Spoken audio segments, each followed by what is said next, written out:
నమస్తే welcome to V3 news election సమాజహితం నేను మహేష్ ముందుగా వార్తల్లోని ముఖ్యాంశాలు ఏఐసిసి కార్యదర్శి సంపత్ ఆధ్వర్యంలో మంత్రుల నివాస సముదాయాల ముట్టడి మొయినాబాద్ ఖమ్మం సంఘటనలకు బాధ్యత వహించి హోంమంత్రి రాజీనామా చేయాలని డిమాండ్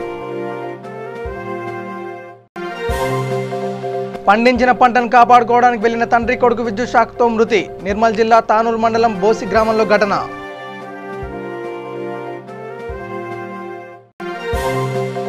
కాగజ్నగర్ మండల కేంద్రంలో టాస్క్ ఫోర్స్ అధికారులు దాడులు మహారాష్ట్రకు అక్రమంగా తరలిస్తున్న 175 క్వింటాల రేషన్ బియ్యం పట్టివేత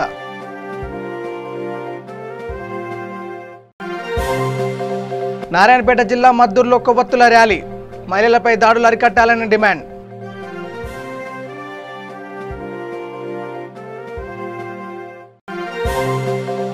ఆమన్గల్ మున్సిపాలిటీ కార్యాలయం ముందు కార్మికుల ఆందోళన ప్రతి ఒక్కరికి ESI కార్డులు మంజూరు చేయాలని డిమాండ్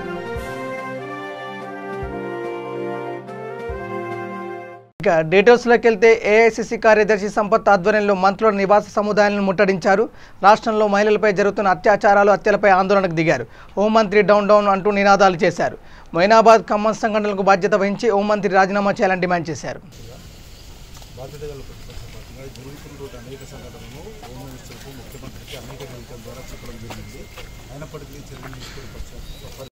యావత్ భారతదేశంలో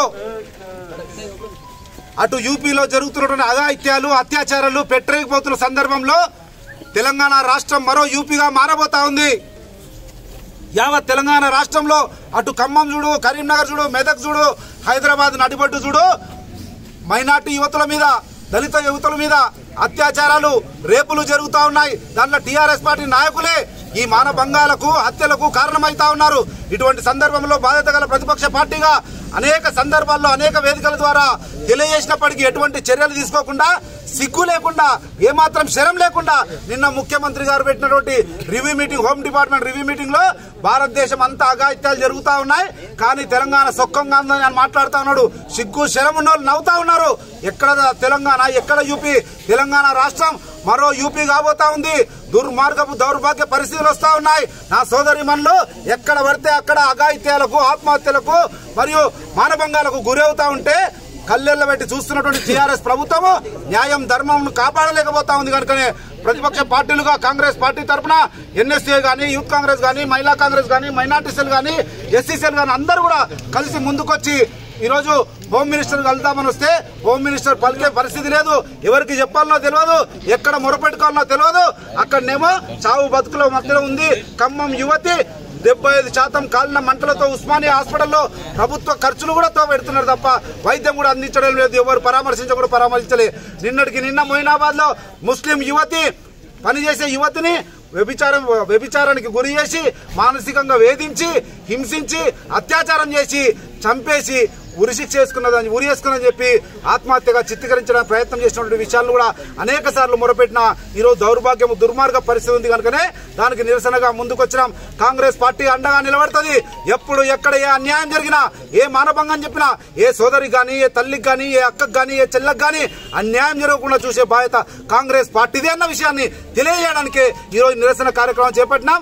రాబోయే రోజుల్లో కూడా తప్పకుండా ఇంకా ముందరికే పోతాం, మిమ్మల్ని రక్షించుకుంటాం. అధైర్యపడకండి.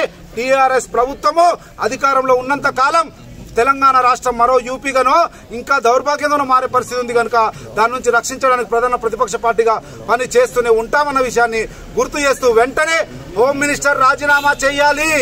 ఈ మొయినాబాదు ఖమ్మము సంఘటనలకు బాధ్యులైన వారిని ఉరిదీయాలి. ఈ బాధితులను ఆదుకోవాలి, వైద్య సేవలు అందించాలి అని చెప్పి కాంగ్రెస్ పార్టీ తరఫున డిమాండ్ చేస్తా ఉన్నాం. వెంటనే ముఖ్యమంత్రి స్పందించి శ్వేతపత్రం విడుదల చేయాలి. ఏం చర్యలు తీసుకున్నాను కూడా విజ్ఞప్తి చేస్తా ఉన్నాం. హోమ్ మినిస్టర్ వెంటనే, హోమ్ మినిస్టర్ వెంటనే. పండించిన పంటను కాపాడుకోవడానికి వెళ్లిన తండ్రి కొడుకు ఇద్దరు విద్యుద్ఘాతానికి గురై మృత్యువాత చెందిన ఘటన నిర్మల్ జిల్లా తానూరు మండలం బోసిలో చోటు చేసుకుంది. బోసి గ్రామంలో కర్నాల రాములు, మురళి అనే తండ్రి కొడుకులు ఇద్దరు తమ పొలంలో సోయా కోశారు. దీంతో ఉదయం నుంచి కురుస్తున్న వర్షానికి పంట తడిసిపోకుండా ఉండడానికి టర్పలిన్ కప్పడానికి వెళ్లిన వారిని పొలానికి అడవి జంతువుల నుండి పంటలను రక్షించుకోవడానికి అమర్చిన విద్యుత్ తీగలు బలి తీసుకున్నాయి. ఈ సంఘటనతో గ్రామంలో విషాద ఛాయలు నెలకొన్నాయి. కుమరం భీం ఆసిఫాబాద్ జిల్లాలోని కాగజ్నగర్ మండల కేంద్రంలో 2 ఐచర్ వాహనాల్లో మహారాష్ట్రకు అక్రమంగా తరలిస్తున్న 175 క్వింటాల రేషన్ బియ్యాన్ని టాస్క్ ఫోర్స్ అధికారులు పట్టుకున్నారు. విశ్వసనీయ సమాచారం మేరకు తనిఖీలు నిర్వహించి ప్రజా పంపిణీ బియ్యాన్ని పట్టుకున్నట్లు అధికారులు తెలిపారు. ఒకరిపై కేసు నమోదు చేసినట్టు తెలిపారు. టాస్క్ ఫోర్స్ అధికారులు తదుపరి చర్యల నిమిత్తం 2 ఐచర్ వాహనాలను స్థానిక పోలీస్ స్టేషన్ తరలించామని తెలిపారు.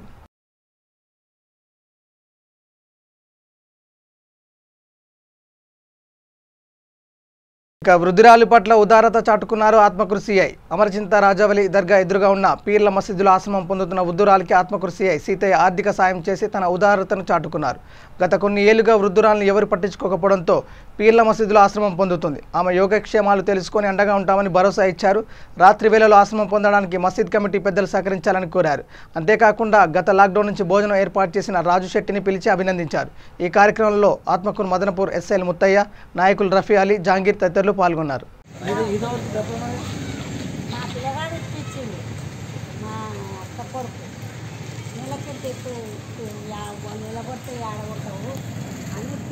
వానకు ఎండకు ఆడవుంటావు అన్నీ సర్టిఫికెట్ ఉంటావు కలిసిపోతావు తిని అనిపించింది.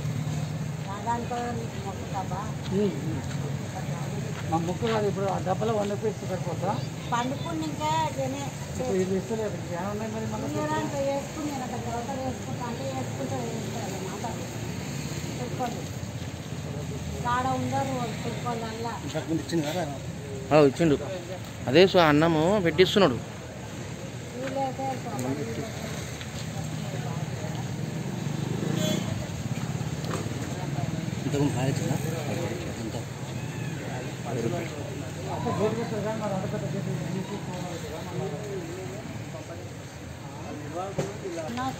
ఆయన కరోనా వచ్చినప్పుడు పెట్టలేదు. ముందు పెట్టింది అంతమంది. ఇప్పుడు కరోనా అయిపోయిందంట. మళ్ళీ ఇవాళ నుంచి పెడతారు. మళ్ళీ కరోనా వస్తే ఆయన పెడితే నువ్వు తింటే అది మళ్ళీ ఏమంటావు అందరికీ అంటుకుంటుంది. నాకు కూడా వచ్చింది కరోనా. మళ్ళీ మళ్ళీ రేపటి కంటిన్యూ చేయండి. కరోనా నెక్స్ట్ వీక్ అదే కరోనా ఎప్పుడైతే నెక్స్ట్ వీక్లో ఇప్పుడు దీని కథ ఏంటి ఉండదు కదా.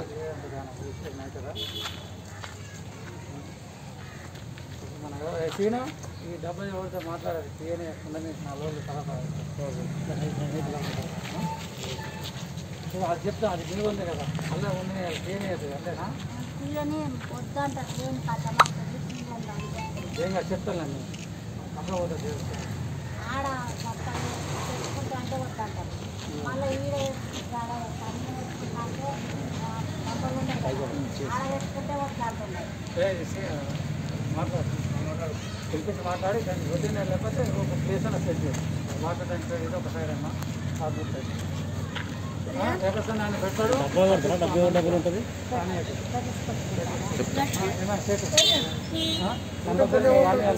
నెంబర్ పోయినాక మళ్ళీ అడ్మిట్ కావాలి ఉన్నది కాదు.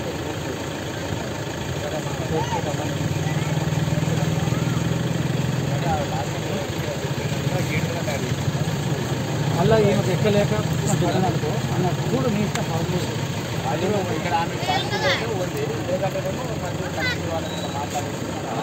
కొంచెం ఎందుకంటే మీకు ఇబ్బంది అనుకుంటే నాకేం లేదా అనుకుంటే నారాయణపేట జిల్లా మద్దూరు మండల కేంద్రంలో మనీషా మృతికి సంతాపంగా మద్దూరు మండల పరిషత్ అధ్యక్షురాలి ఆధ్వర్యంలో అంగన్వాడీ కార్యకర్తలు కోవిడ్-19 నిబంధనలు పాటిస్తూ కొవ్వొత్తులతో నిరసన తెలుపుతూ ర్యాలీ నిర్వహించారు. ఈ కార్యక్రమంలో స్థానిక మహిళలు, విద్యార్థులు భారీ ఎత్తున పాల్గొన్నారు.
ఇక ఆమన్గల్ మున్సిపాలిటీ కార్మికులు సిఐటియు జిల్లా కార్యదర్శి చంద్రమోహన్ ఆధ్వర్యంలో ధర్నాకు దిగారు. ఈ సందర్భంగా చంద్రమోహన్ మాట్లాడుతూ జీవో 14 ప్రకారం మున్సిపాలిటీ కార్మికులకు 12,000 జీతం, ప్రతి ఒక్కరికి ఈఎస్ఐ కార్డులు ఇవ్వాలని, ఈ పీఎఫ్ అకౌంట్ ఇచ్చి పీఎఫ్ జమ చేయాలని, వారానికి ఒక సెలవు దినాన్ని ప్రకటించాలని సుప్రీంకోర్టు తీర్పిచ్చిన ఈ ప్రభుత్వం పట్టించుకోవడం లేదని ఆమన్గల్ మున్సిపాలిటీ కమిషనర్కి వినతి పత్రం అందజేశారు. ఈ కార్యక్రమంలో సిఐటియు జిల్లా ఉపాధ్యక్షురాలు జి కవిత, సిఐటియు జిల్లా కమిటీ సభ్యుడు కురుమయ్య, ఆమన్గల్ ప్రజా సంఘాల convener P Shivashankar, Amangal municipality వర్కర్లు పాల్గొన్నారు. కార్మికులకందరికీ నమస్కారాలు.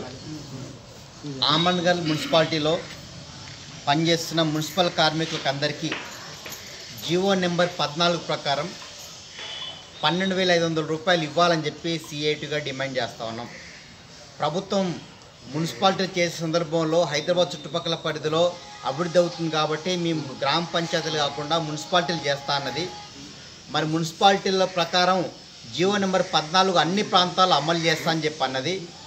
3 సంవత్సరాలు పూర్తయినా కూడా ఆమన్గల్ మున్సిపాలిటీలో ఇప్పటికీ జీవో నెంబర్ 14 అమలు చేయకపోవడం మూలంగా కార్మికులు తీవ్రంగా నష్టపోతున్నారు. ఇప్పటికీ 4,000, 3,000 రూపాయల జీతంతో బతుకు నిలదీసుకోవాల్సిన పరిస్థితి వస్తుంది. కాబట్టి ఇది చాలా అన్యాయమైంది. వెంటనే జీవో నెంబర్ 14 ప్రకారం కార్మికులకు అందరికీ 12,500 రూపాయల జీతం ఇవ్వాలని చెప్పి సిఐటియు కోరుతా ఉంది. కమిషనర్ని కలవడం కోసం ఈరోజు నిరసన కార్యక్రమం, ధర్నా కార్యక్రమం చేపడతా ఉన్నాం. రెండోది, ప్రతి కార్మికుడు ప్రతి ఒక్కరికి ఈఎస్ఐ కార్డు ఇవ్వాలి, పిఎఫ్ అకౌంటు తీయాలని చెప్పి ప్రభుత్వం నిబంధనలు చెప్తా ఉన్నాయి.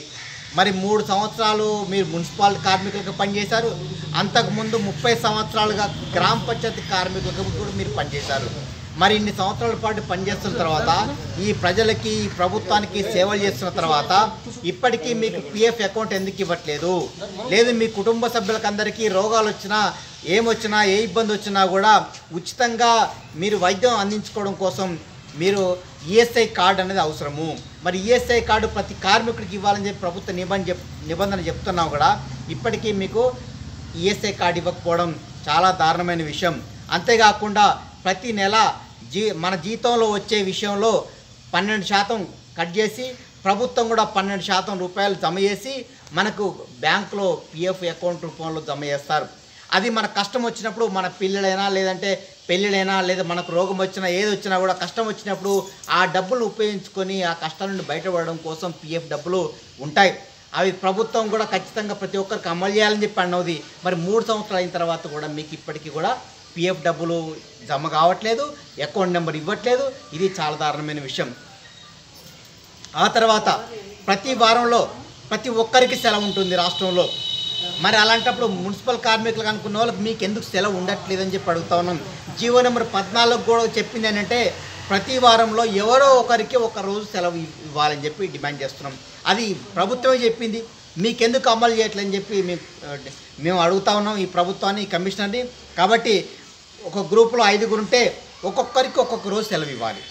ఆ విధంగా రొటేషన్ పద్ధతుల్లో సెలవు ఇవ్వడం మూలంగా ప్రతి అందరికీ వారంలో ఒకరోజు సెలవు వస్తుంది. అంతేకాకుండా ఆదివారం రోజున హాఫ్ డే పనులు చేయాలని చెప్పి జీవో చెప్తుంది. కాబట్టి హాఫ్ డే పనులు చేయడం కోసం మేము సిద్ధంగా ఉన్నాం. కానీ ప్రభుత్వం జీవోలో విషయంలో ఏవైతున్నాయో అవన్నీ స్పష్టంగా అమలు చేయాలని చెప్పి ఈ సందర్భంగా డిమాండ్ చేస్తున్నాం. ఇది కమిషనర్తో అడగడం కోసమే ఈ కమిషనర్ ఆఫీస్కి రావడం జరిగింది. మీ సమస్యల పరిష్కారం కోసం మేము నిలబడతాం సిఐటిగా అని చెప్పి మీకు అందరూ విజ్ఞప్తి చేస్తూ ధన్యవాదాలు. ఇక సూర్యాపేట జిల్లా హుజూర్నగర్ ఆర్డీఓ కార్యాలయంలో ఎమ్మెల్సీ ఓటు నమోదు కార్యక్రమం మరియు పోలింగ్ స్టేషన్ల ఏర్పాటుకు సంబంధించిన పొలిటికల్ పార్టీలతో ఆర్డీఓ వెంకారెడ్డి సమావేశం నిర్వహించారు. ఆర్డీఓ వెంకారెడ్డి మాట్లాడుతూ హుజూర్నగర్ నియోజకవర్గంలో గతంలో 10 పోలింగ్ స్టేషన్లో 7,334 ఓట్లు ఉన్నాయని, ఇప్పుడు రెట్టింపు అవుతాయని ఉన్నారు. ఈ కార్యక్రమంలో నియోజకవర్గంలోని మండలాల తహసీల్దార్లు, పార్టీల నాయకులు పాల్గొన్నారు.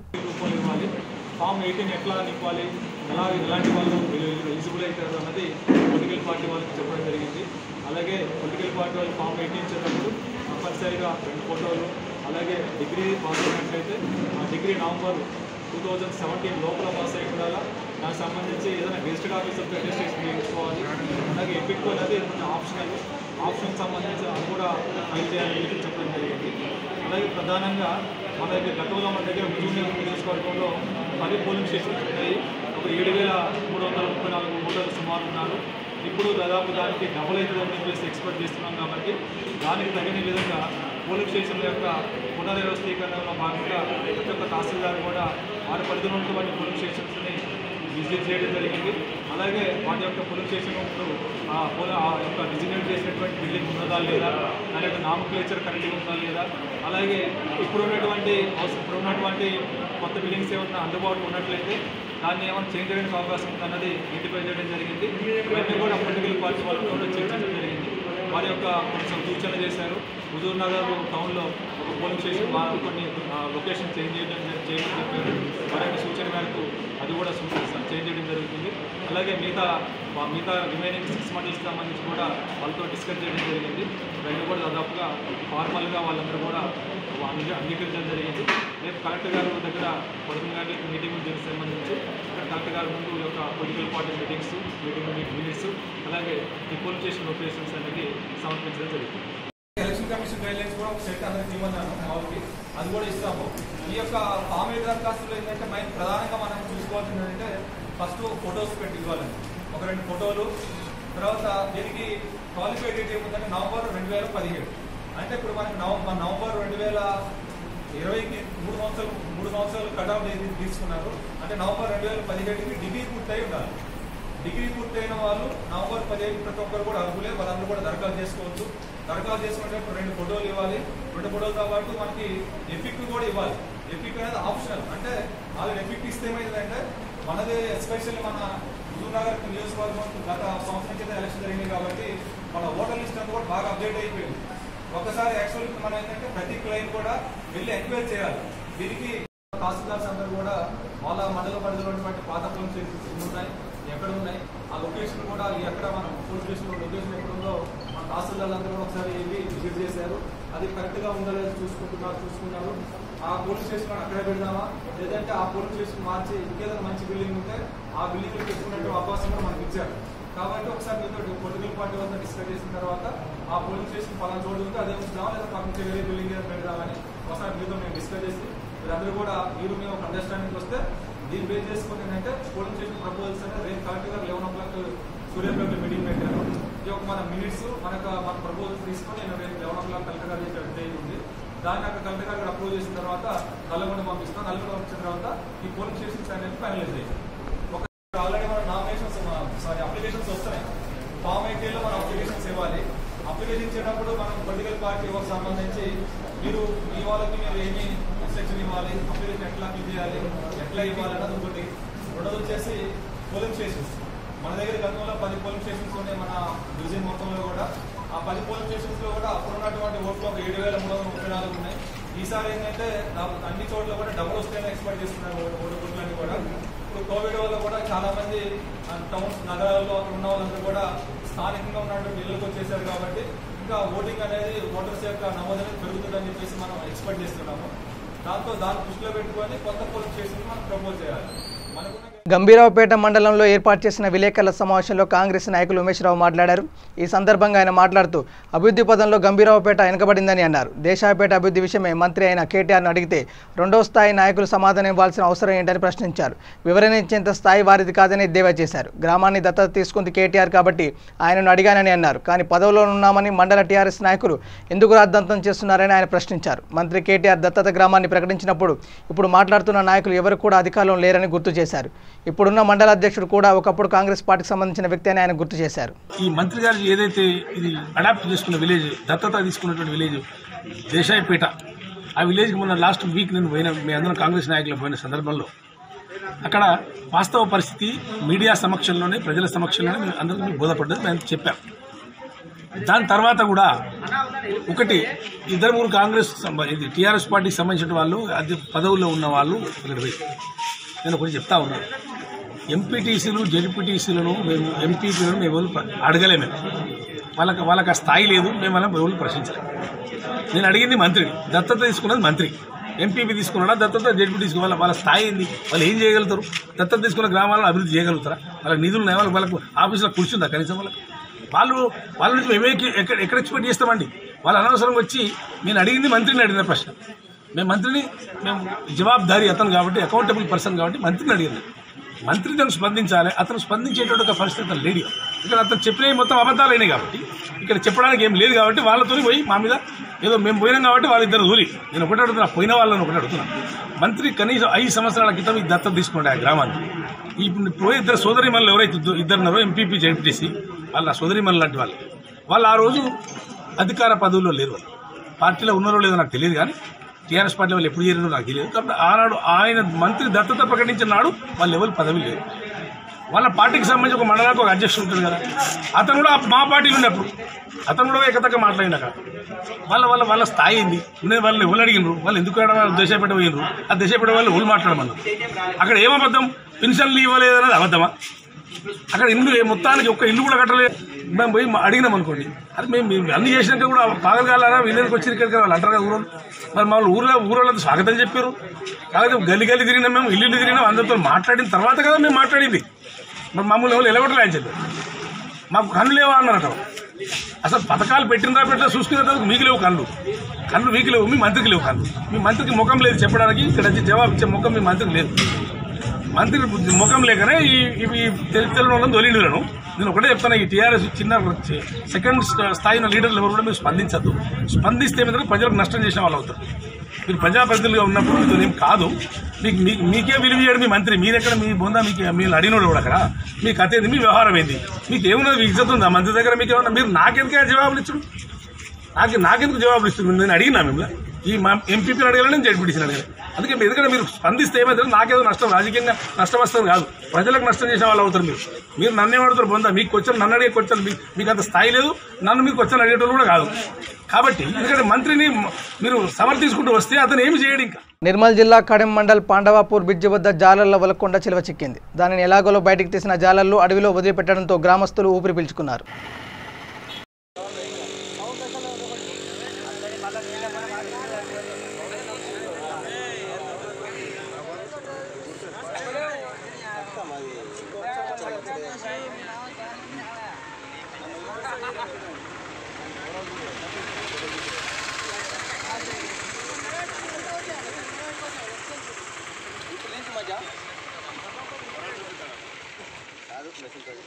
మెదక్ జిల్లా రామాయంపేట పండియా చెరువులో గుర్తు తెలియని దుండగులు విషప్రయోగం చేయడంతో సుమారు 10 లక్షల విలువ చేసే చేపలు మృతి చెందాయి. చేపలతో పాటు చెరువులో ఉన్న పాములు కూడా మృతి చెందడంతో ఇది ఖచ్చితంగా విషప్రయోగమని అధికారులు అంటున్నారు. రామాయంపేట మున్సిపల్ చైర్మన్ జితేంద్ర గౌడ్ చెరువు వద్దకు చేరుకొని అధికారులకు సమాచారం అందించారు. నిరుపేద మత్స్యకారులకు ఆర్థిక సహాయం అందేలా చూస్తామని ఆయన అన్నారు. వాళ్ళు ఫోన్ చేయడం జరిగింది. ఇక్కడికి వచ్చి చూసేసరికి పాండ చెరువులో చాలా ఘోరమైన పరిస్థితి. ఈ ఫిషరీస్ వాళ్ళు చాలా నిరుపేదలు.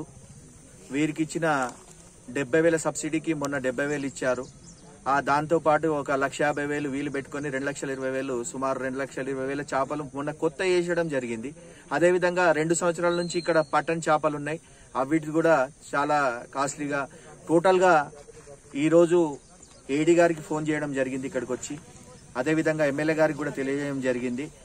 ఏడీ గారు ఏమంటారంటే ఇది ఫైజనే అంటున్నారు. ఎందుకంటే దీంట్లో ఈ చేపలతో పాటు పాములు కూడా చనిపోవడం జరిగింది. ఫిషరీస్ గారు చెప్తున్నారు. వారికి చెప్పడం జరిగింది వీరికి 10 లక్షల వరకు నష్టం జరిగింది కాబట్టి ఆర్థికంగా గవర్నమెంట్ నుంచి ఏదొచ్చినా మేము హెల్ప్ చేస్తామని ఎమ్మెల్యే గారు చెప్పడం జరిగింది. అదేవిధంగా ఏడీ గారు కూడా చెప్పడం జరిగింది.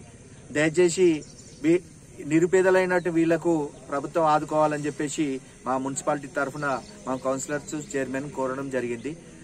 ఇది ఈరోజు వీళ్ళు ఏంటంటే ఈ ఫిషరీస్ తోనే అంటే ఈ చేపలతోనే బతకడం జరుగుతుంది.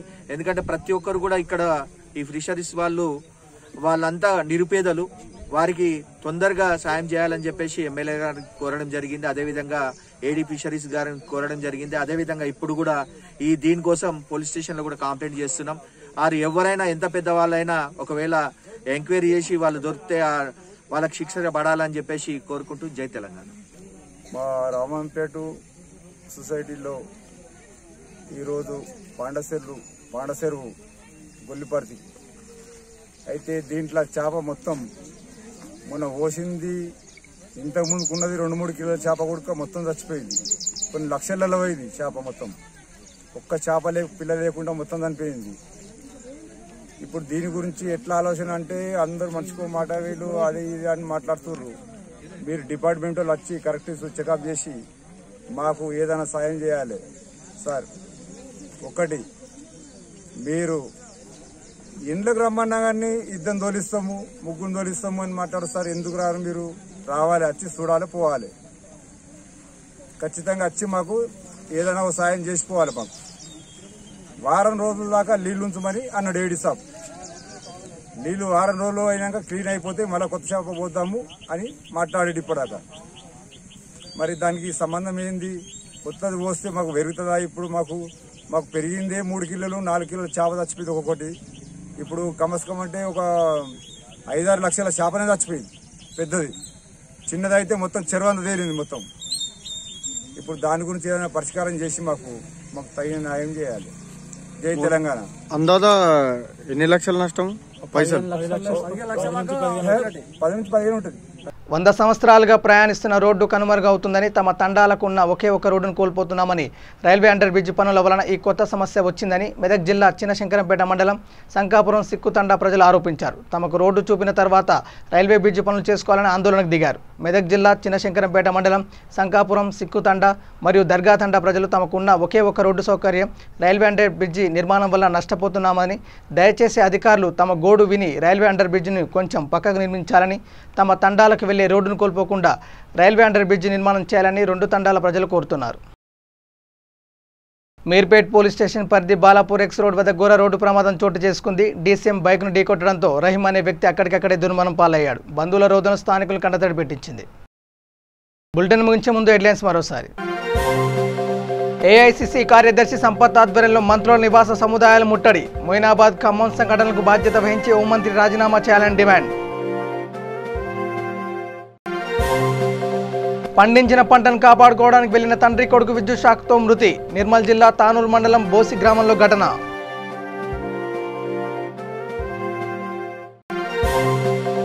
కాగజ్నగర్ మండల కేంద్రంలో టాస్క్ ఫోర్స్ అధికారులు దాడులు. మహారాష్ట్రకు అక్రమంగా తరలిస్తున్న 175 క్వింటాల రేషన్ బియ్యం పట్టివేత.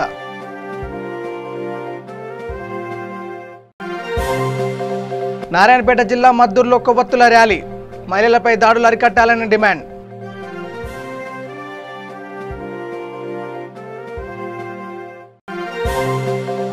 ఆమన్గల్ మున్సిపాలిటీ కార్యాలయం ముందు కార్మికుల ఆందోళన. ప్రతి ఒక్కరికి ఏఎస్ఐ కార్డులు మంజూరు చేయాలని డిమాండ్.